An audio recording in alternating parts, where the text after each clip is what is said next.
우리가 경제를 생각하는데 그 경제에 중요한 게 인맥입니다. 우리가 공부를 하는 이유도 인맥이 중요한 거예요. 인맥에 우리가 학문 세계를 통해서 인맥이 쌓여지는 거잖아요. 그래서 뭐 강남이니 이런 대치동이니 하는 교육 쪽에서 그런 것들이 바로 인맥이거든요. 그러니까 우리가 뭐 성공을 한다, 출세를 한다, 부자가 된다, 대부분 인맥입니다. 내가 잘해서 된다, 내가 하면 된다, 내가 성공하면 된다, 이렇게 우리는 생각할 수 있는데, 그럴 수 있죠. 그러나 그렇지 않다는 거예요. 거기에는 누군가의 사람이 있는 거예요. 누군가의 사람과의 어떤 결정적인 만남이 있는 겁니다. 여러분, 사람 중요합니다. 우리가 업그레이드 되고, 우리에게서 어떤 창의적인 이런 것들이 확산되고, 또 우리가 가지고 있는 어떤 능력이나 재능들이 발휘되고, 이런 것들이 다 인맥입니다. 우리가 뭐 정치도 인맥이고, 교회도 그래요. 이 교단도 마찬가지입니다. 인맥이에요. 한국교회는 장로교가 주류잖아요. 그렇게 돼 있어요. 그러니까 세계의 주류가 기독교고 경제의 주류가 유대인들입니다. 그래서 유럽의 경제가 유대인의 손에 있는 거고 미국 경제도 마찬가지고요. 우리는 물론 좀 예외가 있기는 하지만 따지고 보면 우리도 마찬가지예요. 유대인의 경제의 영향이 굉장히 큽니다. 이렇게 보면 두 가지를 얘기할 수 있어요. 첫째는 사람입니다. 사람과의 관계 중요합니다. 사람과의 우리가 이 매너가 중요한 거예요. 그러니까 이 야곱은 아버지를 통해 아버지의 재산을 아버지의 축복을 자기가 받잖아요. 그러니까 자연스럽지 않았죠.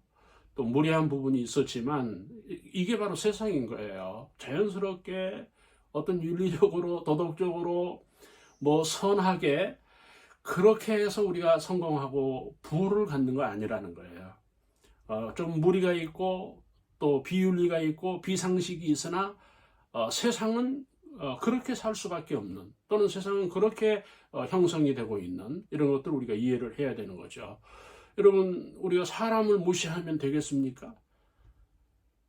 참 여러분, 우리가 지금 저는 목사니까 교회를 이야기하고 싶은데 교회의 문제가 뭡니까? 하나님 하면서 사람 무시하는 거거든요. 사람을 우습게 보는 거예요. 사람을 위한 교회인데 반대가 되어 있는 거예요. 사람이 교회를 위하는. 여러분, 우리가 보수신학에서 여러분 말씀을 드리기 어려운 부분이 뭡니까? 우리는 하나님 하잖아요. 근데 하나님은 사람을 이야기하는 거예요. 죄인. 사람을 위해서 오시고 사람을 섬기러 오셨다는 거예요. 사람을 구원하러 오신 거예요. 그러니까 사람이 중요한 거예요. 사람을 중요시하는 예배. 하나님이 사람을 중요시했잖아요. 당신이 인간이 되셔서 오셔서 십자가를 지셨는데 여러분 그 십자가가 누구의 십자가입니까? 죄인의 십자가예요. 사람을 중요시할 때 우리는 사회적으로 확장이 되는 거고 경제적인 것들이 열리는 거예요. 그러니까 여러분 에서 같은 경우에는 전통에 얽매여 있는 거예요. 그렇죠? 그러나 야곱은 뭡니까? 인위적으로 아버지를 섬기는 거예요. 사랑하는 거예요. 아버지의 것을 자기가 가져야 되겠다는 거예요. 아주 갈망이 있는 거죠. 그래서 거기에 따르는 행동을 하잖아요. 그래서 아버지의 축복을, 아버지의 장자권을 자기가 갖게 된 거예요. 이런 부분들을 우리가 주지해야 되고, 또 하나는 여러분 우리가 세상을 살면서 성공이니 할 때 중요한 게 경제잖아요. 지금 정치도 경제라는 말씀을 유유히 드리고 있는데 여러분 교회도 마찬가지입니다. 사회 경제를 등한히 한다든지 여러분 사회 경제를 젖먹는다든지 여러분 종교들이 이런 사회 경제를 젖먹잖아요. 사회 경제에 기여하는 게 아니고 사회 경제를 죽이고 있는 거예요.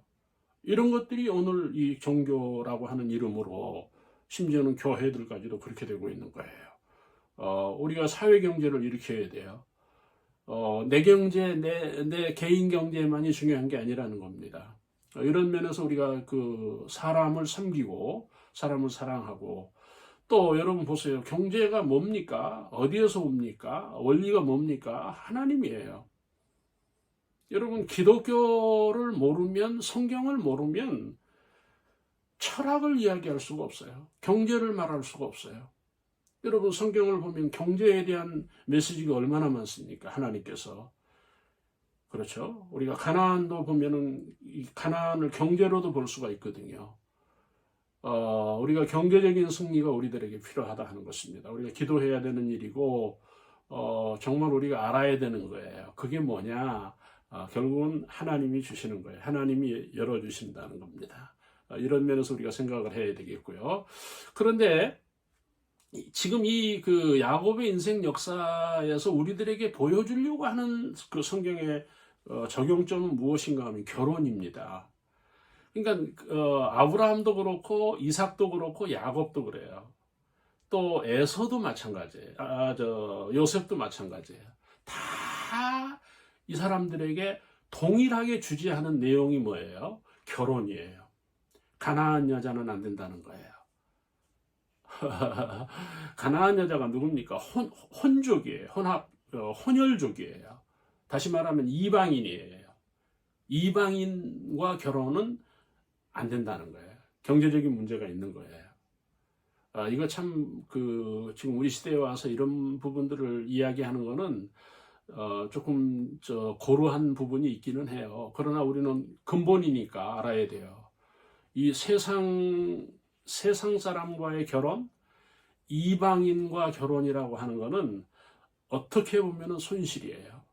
지금 우리나라도 뭐 베트남 사람들, 외국 사람들 뭐 이제 우리나라도 다문화 국가가 된 거 아닙니까? 가정이 다문화가 되고 이런 면에서 그들이 우리나라에서 와서 결혼하는 근본 원인이 뭡니까? 경제 문제예요. 우리나라에 돈이 있기 때문에 그런 거예요. 이런 것도 우리들이 감지해야 되는 거고요. 결혼이 중요한 거예요. 우리가 결혼을 우리가 무슨 뭐 부부관계 뭐 이런 것만 가지고 얘기하는 거 아니에요. 결혼이라고 하는 게 우리 경제에 상당히 모체가 된다는 거. 그 다음에 두 번째는 뭡니까? 가정이에요. 결혼과 가정이 중요한 거예요. 경제에서. 여러분 하나님의 사람이잖아요. 야곱이. 그런데 그 야곱에게 어떤 이야기를 합니까? 이삭이 야곱을 불러 그에게 축복하고 당부한다는 단어가 나와요. 뭐를 당부합니까? 가나안 사람의 딸들 중에서 아내를 맞이하지 말고 외삼촌 라반의 딸 중에서 아내를 맞이하라.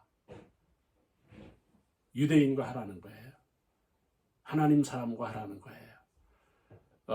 우리가 이런 것들이 참 미묘한 문화지만 중요한 거예요.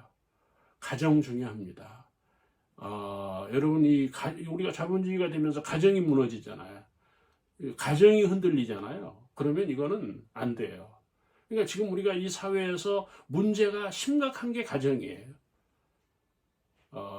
이거는 치명상이 될 수가 있어요.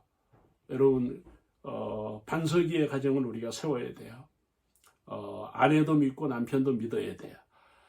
그 다음에 하나 마지막으로 말씀하는 게 자녀들이에요. 경제가 자녀예요. 경제 라인이 자녀들이라는 거예요. 여러분 부모는 교회 다니고 자녀들이 예수 안 믿고 이거 문제 있는 거예요. 잘못하면 경제가 끊어질 수 있다는 거예요. 이런 것들이 우리가 유럽의 역사, 왕족들의 역사, 또 심지어는 우리가 중세 역사를 보면 다 그런 것들이에요. 그러니까 부모, 자신, 부부, 가정, 자녀로 내려가는 거예요. 경제가 그렇게 이어진다고 하는 것입니다. 여러분, 우리 자녀들도 하나님 앞에 예배할 줄 아는, 하나님을 경외할 줄 아는 이런 것들이 경제가 된다 하는 것입니다.